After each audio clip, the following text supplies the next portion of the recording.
Good morning. Welcome to the latest webinar from Bamford Media. I'm Martin Bamford. I think I've pressed the start broadcast button just a couple of seconds too early, so I'm going to waffle until we reach 10 o'clock. Sorry, 11 o'clock on my computer. So just bear with me for a second while that happens, and then I'll dive into things. Don't want to start too early. We have this issue when I'm run director at Parkrun as well. We're meant to start Parkrun bang on 9 o'clock, and there's always people turning up at the park, sort of sprinting to the back of the queue just as we're starting. So we have to be very careful to start precisely on time. It's 11 o'clock. There we go. I can get started now. Welcome to this latest webinar from Bamford Media. This one is 5 ways for financial planners to use social media effectively. So I'm going to be sharing with you today five areas, I guess, that I think it's really important for financial planners to consider when it comes to getting the most out of social media, because social media is one of those things that I guess it's very easy to for it to become a time suck, for it to become spinning your wheels, for feeling busy and looking busy, but not actually getting anything out of it, anything productive out of it. So that's what really this webinar is all about. 5 very effective tips. There is, as always, an opportunity to ask questions. So please do type your questions either into the chat on the right-hand side or at the bottom where we've got questions, and I can pick those up as we go, or I can wait till the end and we can do a Q&A session. Any aspects of social media for financial planners, any aspects of marketing, digital marketing, traditional marketing, very happy to take questions on. So let me switch from you seeing my face on the screen to seeing the slides like that. And if I go to here and get to the next slide, a very brief introduction if you've not met me before, or if you've not spoken before, to let you know who I am and I guess why I'm able to speak about this subject, my credentials. Let's tell you a bit about that. So I'm Martin Bamford. I'm the founder and CEO of Bamford Media, and we're a digital marketing agency that works with financial planners, wealth managers, product providers, and other professional advisors to do what it says on the slide there. So drive engagement and retain ideal clients by creating innovative and authentic content. So that's what we're all about.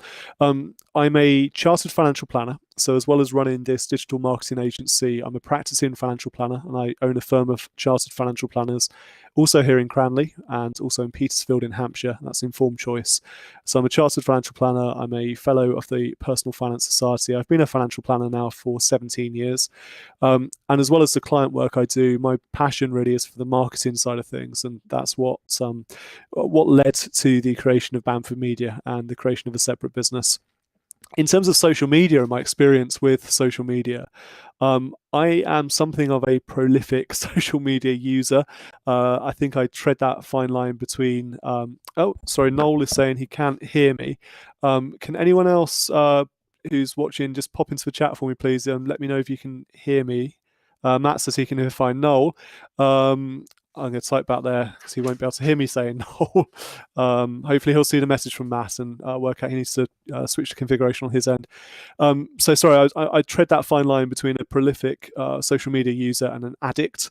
I think it gets to a stage sometimes where it's possibly a little unhealthy, my use of social media. Recently, on their latest update, Apple have started doing this weekly screen time update notification. It's always a little bit scary when I get my screen time notification each week, and I do think, okay, how do I spend a bit less time? Anyway, prolific user. I won the Social Media IFA of the Year at the Unbiased Awards back in 2011, so that was a proud moment for me, and also Best Advisor Tweeter at the Panacea Advisor Awards in 2015. Those are the sort of the awards to do with it, but really social media has become a critical part of my work as a marketeer in the financial services space. It's become so important for all of us, a crucial part of marketing and communications for all financial planners. I don't think we can ignore it anymore, that social media is just the norm now. It's where people go to find information, to find referrals, to find recommendations. It's the ecosystem where a lot of people will hang out. It's where they socialize, it's where they connect with friends. There's been a big shift away in the last decade or so from real life human interaction. Of course, that's still great and very important, to socializing and keeping in touch with friends and family on the likes of Facebook and other social media platforms. So the reason this is so important for financial planners, this is all about social proof, and it's all about referability. I said this years back, which was, if you're not on social media, and not just on social media, but active on social media and presenting yourself in the right way, it's very hard now, I think, to be referred by either an existing client or a professional contact. And that's because our natural route to making a referral will be to use social media. It'll be to say, follow them on Twitter, at Martin Bamford. We'll look them up on Facebook or share the link on Facebook. It'll be to make a LinkedIn referral. If you're not on social media and you're not active and present and visible on social media, I think it's very hard to be referred these days. And the social proof aspect's really important here too. Now, every time we get a referral from a client, or a client gets in touch with a new inquiry, we ask them how they heard about us, and we ask them, did you check out our website? And 100% of clients have Googled us before phoning us. So even if they've been referred by a friend or a family member they trust, who've said, go to Informed Choice, they'll do a great job for you, speak to Martin, he'll do a great job for you, they will check you out first. And effective use of social media for financial planners is a really important part of that social proof, that credibility check-in. If somebody Googles you right now, what are they going to find? There's an update to Google a couple of years ago that means that the results from Twitter now actually come up as some of the first search results you see for names. So if they're not finding you and they're not seeing your latest tweets and it's on brand, we'll come on to brand a little bit later, they're not going to necessarily have enough trust and enough reliability to pick up the phone and get in touch. So the fact people Google you makes social media so important.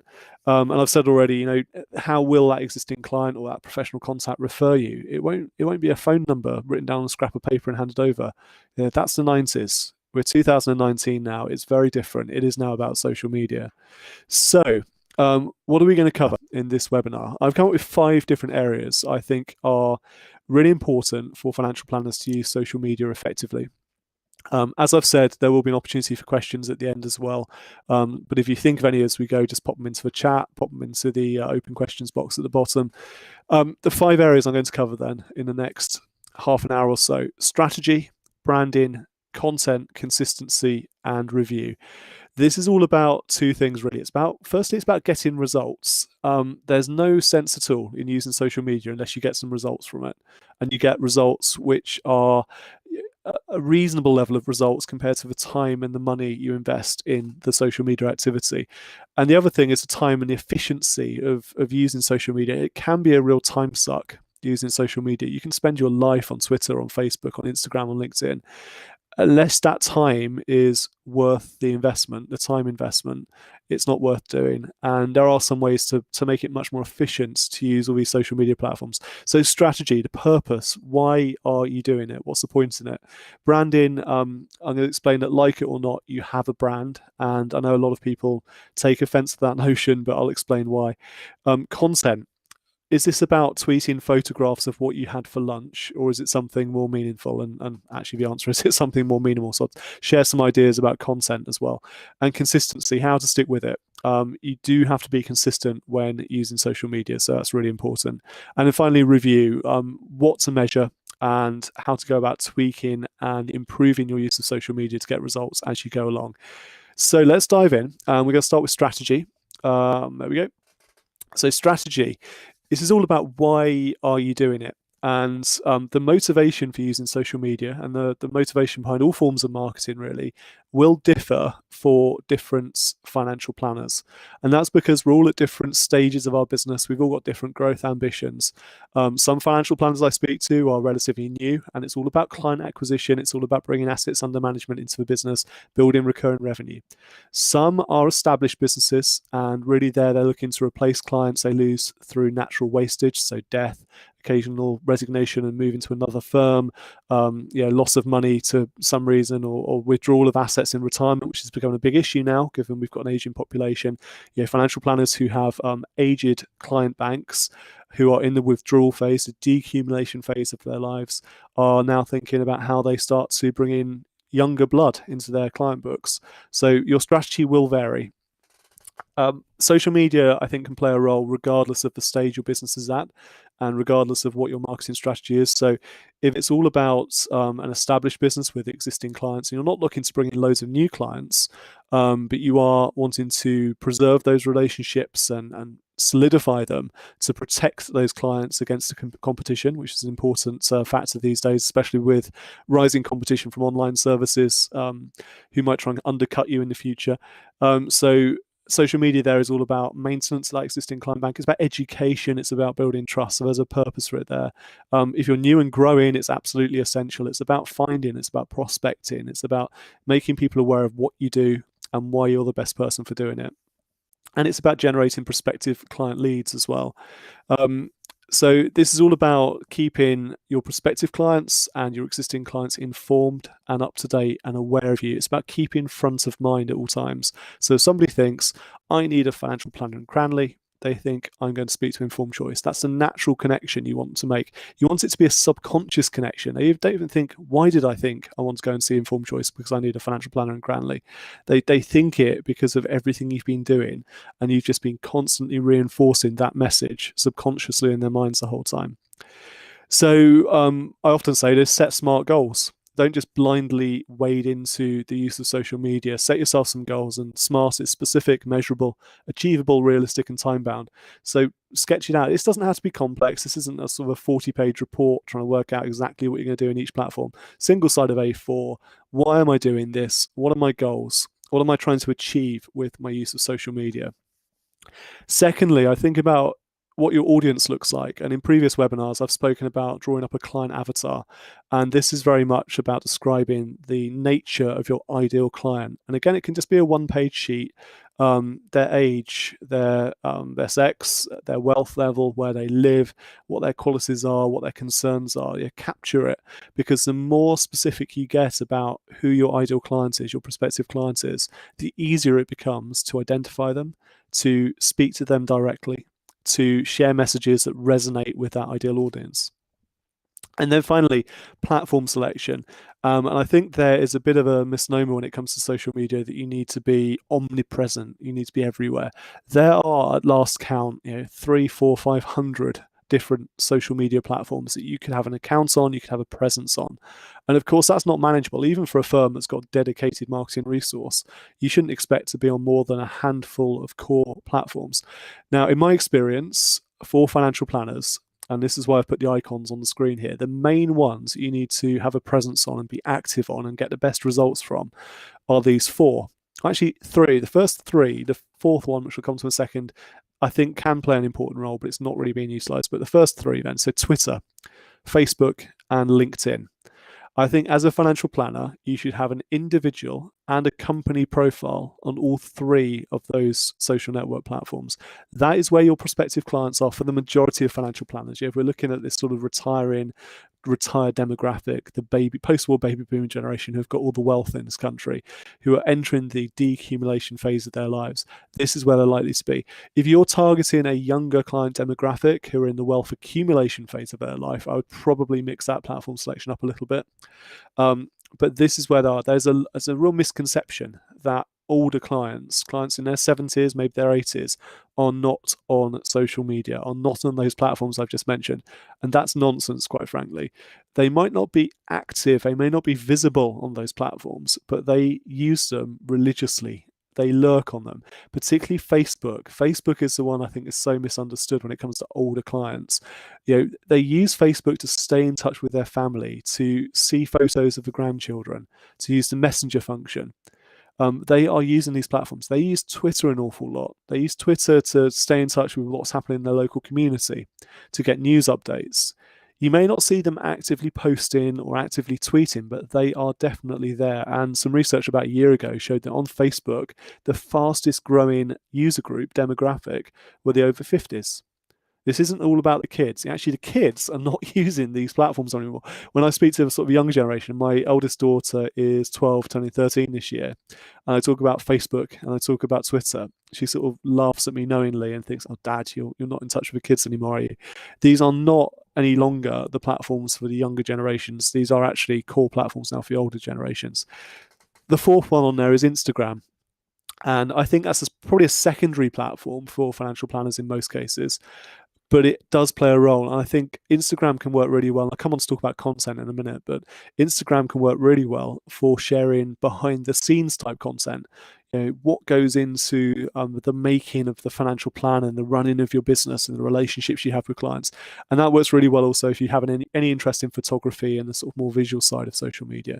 As I say, I'll come on to that in just a moment. So start with strategy. Why are you doing this? Set yourself some goals. Make sure you understand who you're trying to reach. And I think that audience selection will inform your choice of core platforms that you're using. Right, number 2 is branding. As I said, I mentioned earlier in the introduction, I think there is a reluctance amongst a lot of financial planners to accept that they have a brand. And that really comes from the fact that in the financial planning space, there are lots of businesses, a real majority of businesses, in fact, which are effectively one man, one person bands. And when you're just you as a financial planner, I think using the term brand can feel a bit high and a bit lofty. And it really isn't. Whether you are you, or you're a team of 2 or 3, or you're a team of 10 or 20 or 200 or 2,000, you have a brand. What you stand for has a brand. And that's whether you like it or not. So on the basis that you have a brand and you should accept that you have a brand, it's important to take some control over it and make sure that what you're communicating with the outside world is consistent with the brand intentions you've got. It's far better to be intentional about your brand than to try and be a bit dismissive and say, I don't really have a brand. It's not what I'm about. Brand is for big companies. It's for Coca-Cola. It's for Pepsi. It's for BMW or Jaguar or Mercedes. It's for Rolex. It's for Tagger.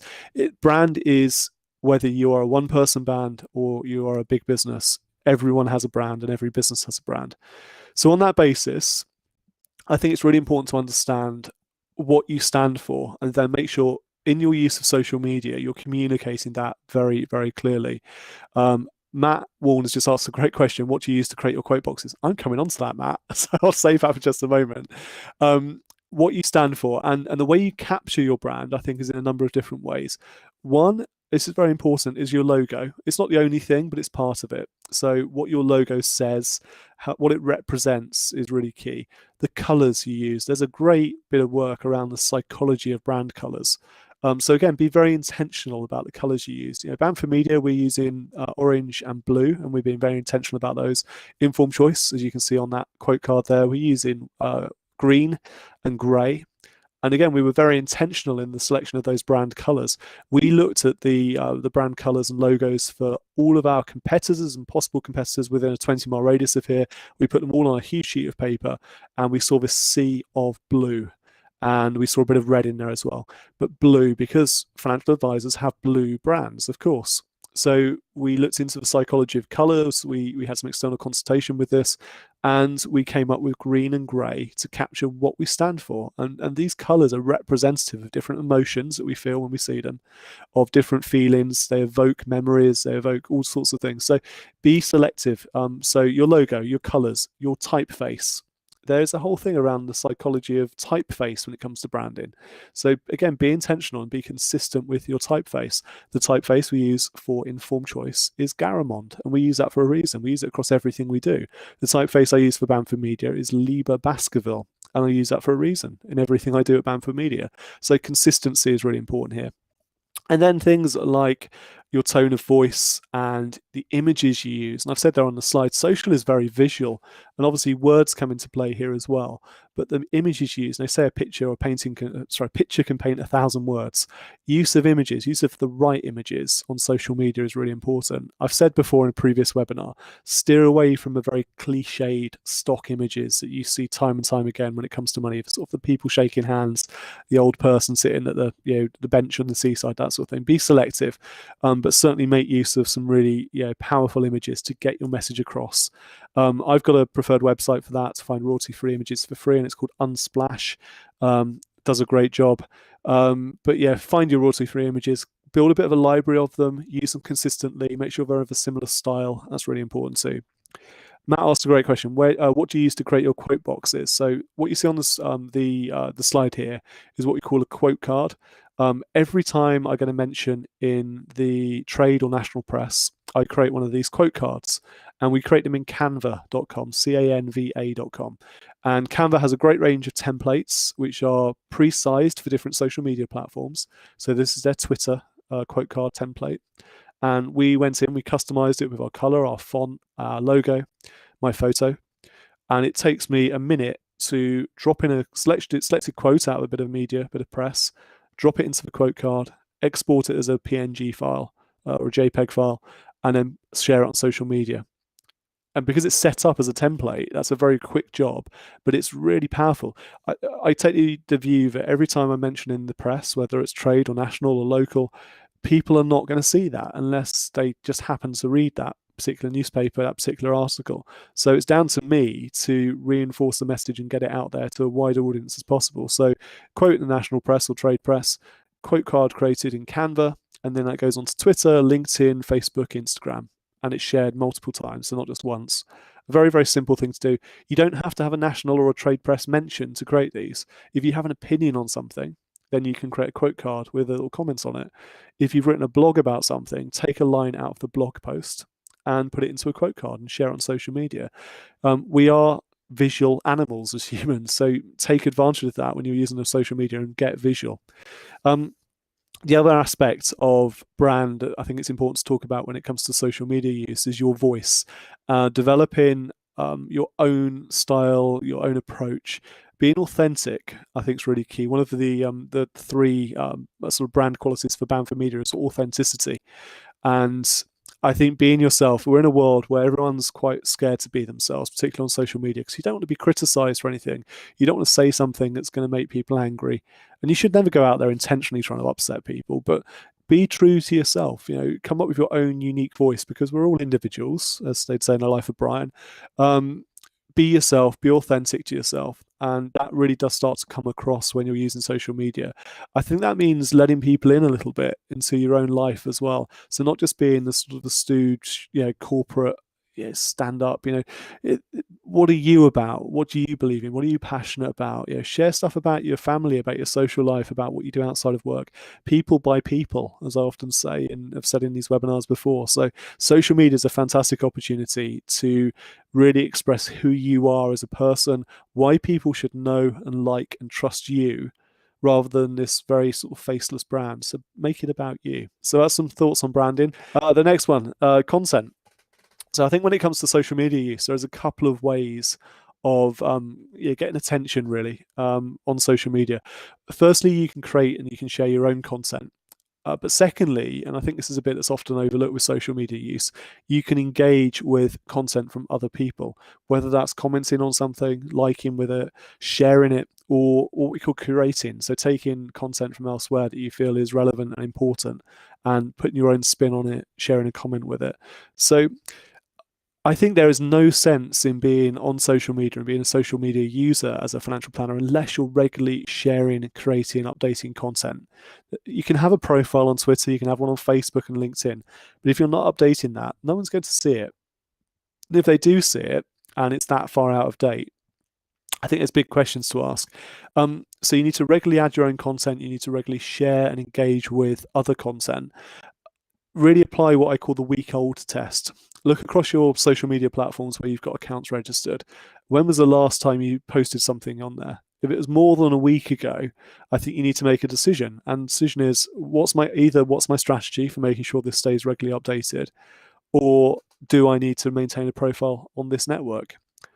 If you've got a social media profile somewhere, you're not updating it at least weekly, and the latest post is more than a week old, really do question whether you should still have that profile active or if you should delete it, because it's got to be about relevancy and it's got to be current when it comes to social media. Actually, I would argue a week is probably too long. Twitter is a minute by minute, an hour by hour platform. Things are moving quickly, and something you posted a week ago is not going to be found. It's not going to be seen. When it is found or seen, it's going to be massively out of date. So in terms of coming up with content, I'd always start with this idea of an editorial calendar. And again, that sounds very grand, but it really isn't. This is about knowing what's going to be happening in the world in the coming weeks and months and time in the future. What's coming up that's relevant to what you do, that you can have an opinion on, that you can create some content around. And if we take, for example, today and this week and what's coming up now, today is World Book Day. So kids across the country are going into school dressed as their favourite characters from books. Actually, my kids, for some reason, the school's made it tomorrow, so I've got 24 hours of respite before we've got this World Book Day costume madness to get through in the morning. But it's World Book Day, so what could you do around that? Could you share a blog post or some tweets or a Facebook post about your favorite books, or about the best books to read if you want to learn about investing, or if you want to improve your financial happiness? So that's something I'll be doing later today on a blog post. So 5 top books to improve your financial well-being, something like that. So World Book Day tomorrow is International Women's Day.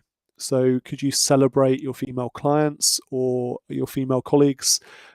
Could you talk about the importance of financial planning and insurance for women, for example? There's all sorts of things that can spin off each of these awareness days and these events. This week is National Apprenticeships Week.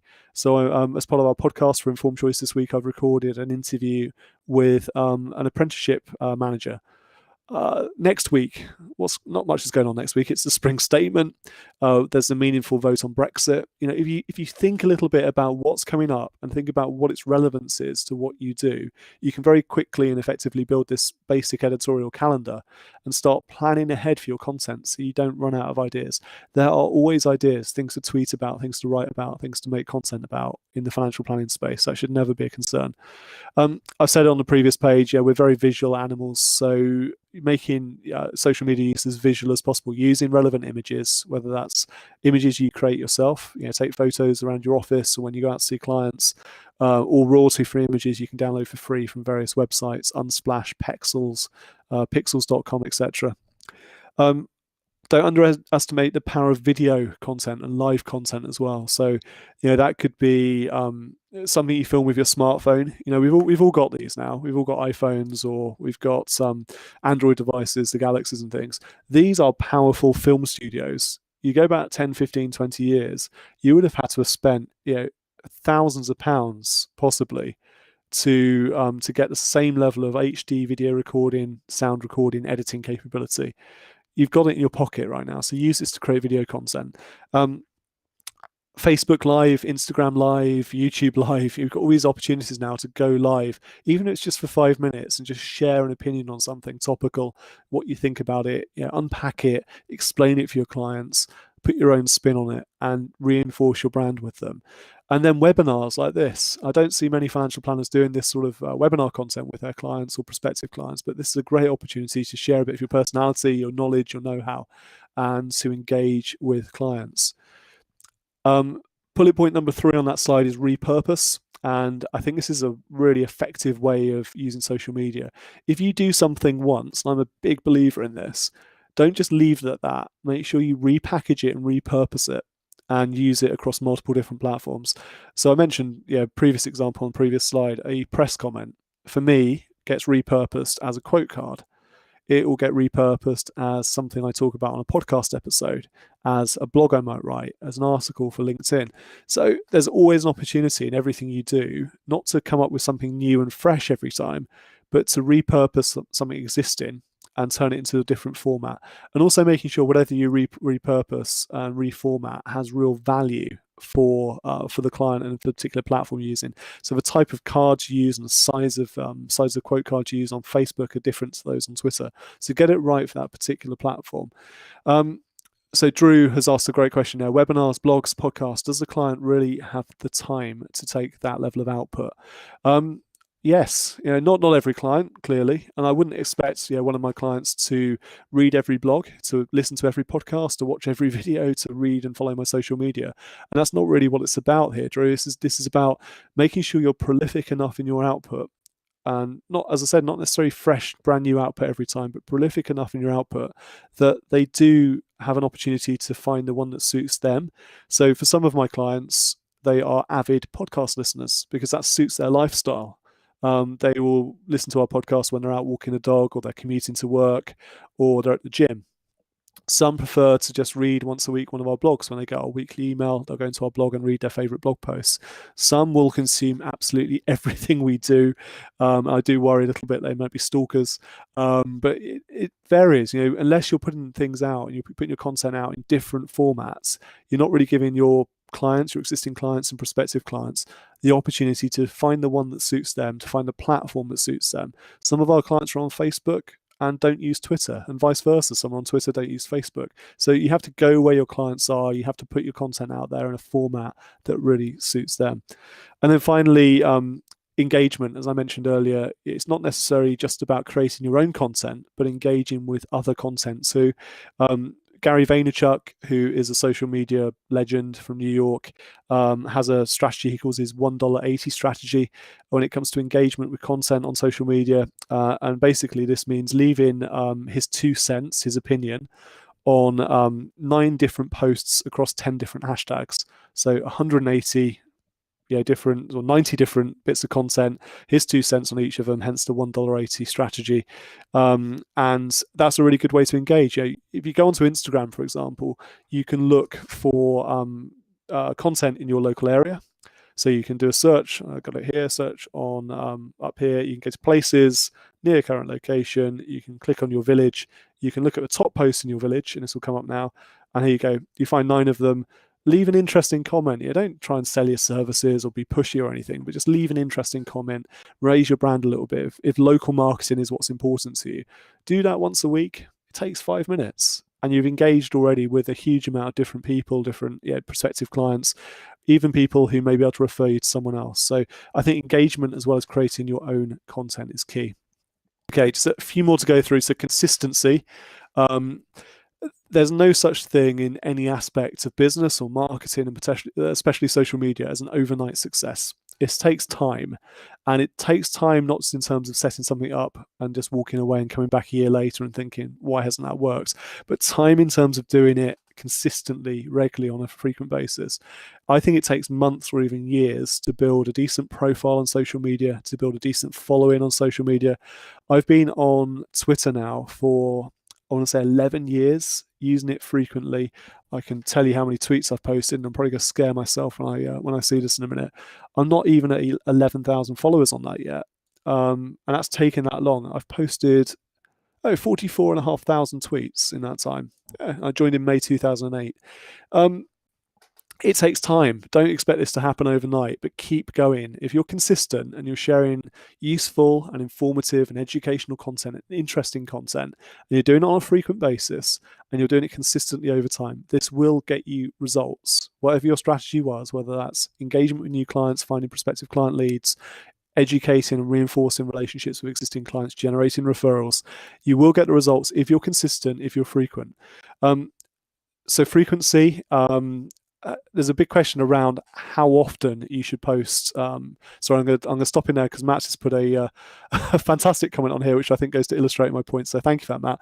A lottery winner local to me found me on Facebook, and yeah, I saw your tweet about that last night, Matt. I was going to mention that. Fantastic. This is how it works. If you're present on there, if you're sharing useful content, the right clients will find you. And it may not be a lottery winner. Lottery winners are great when you come across them, but it will be someone you can help, you can add real value to through your financial planning services. So be present, post frequently, do it in the right way. Sorry, I skipped ahead to frequency. I was going to talk about automation first. As I said earlier, social media can be a real time suck. It can absolutely consume your life in terms of what you're doing. So I'd say where you can, batch that work. And I'm a big fan of this. I'll sit down maybe for 20 minutes at the start of a week, and I will schedule for the whole week a load of tweets. And the platform I use to do that is Hootsuite. Hootsuite's a fantastic scheduling tool, and you can use it for Twitter, Facebook, LinkedIn, all the different social platforms. And you can just go ahead in one sit-down session, and you can schedule ahead for a week or longer a number of tweets. So you're not constantly thinking, oh, I haven't tweeted today, I better get on Twitter now and send a quick tweet. You can schedule ahead. So I'd say that's really important. Don't rely entirely on automation. I think it becomes a bit obvious when Twitter accounts, for example, are simply automated, particularly when it's the same automated message coming up again and again. So put real-time stuff in there too. We've experimented a bit with this, and we found that engagement levels are better when you post directly into platforms compared to when you automate it via a system like Hootsuite. So if you automate a message in Hootsuite, the really big example of this was on Instagram. We were scheduling Instagram posts via Hootsuite because it's time efficient to do it. but the number of plays, number of views, number of likes was nowhere near as high from the automated posts than it was when we posted directly into the platform. And that's because the platforms, Facebook, Twitter, Instagram, etc., they want you engaging directly with their platforms. They don't want you to use a third-party piece of software like Hootsuite to automate posts, because then you're not going in there, you're not liking and commenting and viewing other people's posts. You're just simply doing it all at distance and just throwing stuff into their platform. So automate to save some time and to keep the consistency up, but certainly going directly as well. In terms of frequency, how often should you be posting on different social media platforms? There is no right or wrong answer to this, I have to say. Twitter, I aim for 10 times a day as a minimum. LinkedIn once a day, Facebook twice a day, typically on our business profiles. But as I say, there's no right or wrong answer. Find what works well for you, what gets the level of engagement you're looking for. And then in terms of your consistency and finding time to do this, I'd say use that dead time. Use that time between meetings when you're waiting for a call to be returned. Again, it comes back to the smartphone. If you've got your social media profiles loaded onto your smartphone, you can spend a minute and just send a quick tweet, and you've got a few spare minutes. Just keep in touch with it. I'm also a big fan of an approach which I call capture now, share later. And best example of this is right now I'm doing this webinar. I'm not going to suddenly stop the webinar as I'm going and share a tweet, etc. What I am going to do is say, smile, take a quick selfie. Once we're finished, I'll then do some social media tweets using that selfie. And it can be the same. If you're just heading into a client meeting, a few weeks back, I went to see a client in a beautiful part of Surrey, in the middle of a forest, having to drive through a ford, through a little stream to get to his house. And just before I got there, I thought, this is beautiful. So stopped the car just before the ford, leapt out, took a quick photo. And then after the client meeting, when I got back to the office, used that photo to share some social media posts. And I often do the same when I'm out and about, driving about, seeing clients. If they're in a particularly beautiful part of the country, take a quick landscape photo. There's a lovely one down here about 20 miles in West Sussex, going over the River Arun. There's a beautiful bridge called Gratham Bridge. Looks absolutely lovely. On the way to see a client, pulled in there, took a quick photo, and then later that day, I had something to create some content with. So capture now, post later. And then final slide, review. I think it's really important when it comes to social media marketing not to simply fire and forget. So what you want to do here is obviously set your course, set your strategy, start going along, but then at regular intervals, check what you're doing, check what progress you're making, and adjust your course accordingly. Make sure you have Google Analytics running on your website. That's really important because you want to capture information on your website about where your visitors are coming from. If the different social media platforms have referred them to your website and which content they're finding from that, you can see what's working well. And if something's working well, obviously do more of it. And what's not really working, in which case you need to tweak your approach and maybe try something else. Don't be afraid to experiment when it comes to social media stuff. There are innovations, and obviously we've got dominant social media platforms out there, which I've mentioned: Facebook, Twitter, LinkedIn, Instagram. But there are new social media platforms being launched on a regular basis. If it works for you, give it a try. There's no harm. There's very little cost involved in trying any of these social media platforms. There's a bit of time investment required, and if it works, fantastic. If it doesn't, move on to the next one. So try different things, experiment with different things. And also find your best approach. So, I've talked in this webinar about what works for us, what works for me. That may not work for you. And there's nothing wrong with that. So find what works for you by that process of experimentation. Steal like an artist is, I think, the expression here. So look for inspiration, look for examples of what others are doing, and put your own twist on it. So don't be afraid to try new things. A great example is a few years back, I saw people, rather than just replying to tweets with words, they were recording with their smartphone a quick video reply and then tweeting that in response. And that just makes you stand out a bit from a crowd. It's not right for everyone. Some people don't feel comfortable on camera, but just find your own approach, find what works for you. Okay, I'm going to wrap things up shortly and just open for a few more questions and things. But final thoughts before I wrap things up. It's 2019. I'm sure we've all noticed this. Actually, it's March now. Where's the year going? This is here now. It's ubiquitous. We are all using social media platforms. It is part of our day-to-day lives. I think we've gone well beyond the point now where we can bury our heads in the sand when it comes to social media marketing and say, I don't really need to do this. It's not important for me. So very much be aware of how people are using social media today. what an integral part of people's lives social media has become, and really understand the reason why it's so important for you to have a presence, for you to post frequently, for you to be consistent, for you to present your brand in the best way on there. Number two, make sure you stand out from the crowd. Social media is becoming increasingly busy and crowded.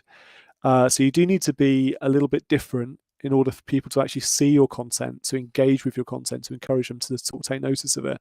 So what makes you different and special? And what makes you able to stand out from the crowd? What are your qualities? What are your interests? What are your beliefs that make you different? Don't be afraid to stand out from the crowd. I think there's a real risk that we try and sort of rub along nicely with the herd. We don't want to upset anyone, don't want to cause any ripples. That's not going to get you anywhere these days because it is so crowded and so noisy out there. If you want to get your head above the noise, you need to stand out. And then finally, I would say this as a marketing agency owner, but get help where you need it. Don't feel you've got to do all this yourself. It may well be that your time is best served on the interaction with clients, either directly or remotely.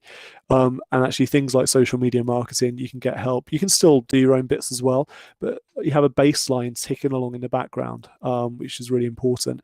And even just to get you started with that strategy, with that brand refresh, to make sure your social media profiles are consistent, to make sure you've got an editorial calendar. What are you going to be tweeting about over the next 3 months, for example? This is all things that we can help with as a marketing agency. Before I open up to questions then, a couple of upcoming webinars, our next two. So the next one is 11 o'clock on Thursday, the 11th of April. And I'm going to be talking about raising your financial planner profile with press and PR. Still far too few financial planners who are speaking to journalists, who are getting their names into the trade and national and local press, who are realizing the benefits of becoming a media financial planner or a media IFA. So talking about my experience there. And then 11 a.m. on Thursday, the 9th of May, 2019, planning and publishing your client magazine. Very topical for me at the moment because I'm about to publish the next edition of Informed magazine. I've got up on my whiteboard next to me our pagination, our page layout for that one. What we call flat planning, so you put all the pages on a sheet and understand where the content's going to go. But yeah, the reasons why you should be doing that, how to approach it. So details of those and some more as well at bamfordmedia.co.uk/webinar, and you can register for those as well. And also you can listen to replays and watch replays of any previous webinars we've done as well. And then this one, the big one, our first one-day live event, the Financial Planner Marketing Summit, Friday the 21st of June, 2019 at the Electric Theatre in Guildford, which is just a lovely, lovely venue right next to a river in Guildford. 3-minute walk from a train station, which is on the main line between Portsmouth and Waterloo. So really accessible, lovely venue, and a great lineup of speakers for the day. This week we've announced a new speaker, and that's Catherine Morgan from the Money Panel. Catherine is going to be speaking, actually rather importantly and relevantly to this particular webinar, about how she uses social media to build her business. So that's one of 11 great reasons for coming along to the Financial Planner Marketing Summit on Friday, 21st June 2019. Find out more at fpmsummit.uk. I'd love to see you there, and obviously message me directly if you'd like a small discount on the tickets for watching this webinar, and I can arrange that for you, no doubt. That's me. I'm all finished. If you have any questions, we've got a couple of minutes before this was scheduled to finish. So if you have any questions at all you'd like to ask about use of social media, any aspects of marketing, etc., now is the time, or forever hold your peace. You can use the questions box below. You can use the chat box on the right-hand side. I can't see any coming through at the moment. There we go. Noel, I'm asking you for a quick call afterwards. Yes, Noel, I will. Sorry, I saw your message yesterday when I was out. I will call you as soon as this webinar finishes, so we can have a chat then. That's all from me. Thank you very much for watching and listening to this webinar. For more information about Bamford Media, www.bamfordmedia.co.uk.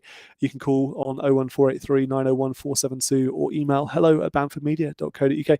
I should have put on that final slide, you can find us on social media too. So do follow us on Facebook, where you can find us at /We Are Bamford Media. Facebook /Bamford Media Agency. Instagram is /We Are Bamford Media, and Twitter is @Bamford Media. But thanks for watching, everyone. Take care, and I'll see you next time. Thank you.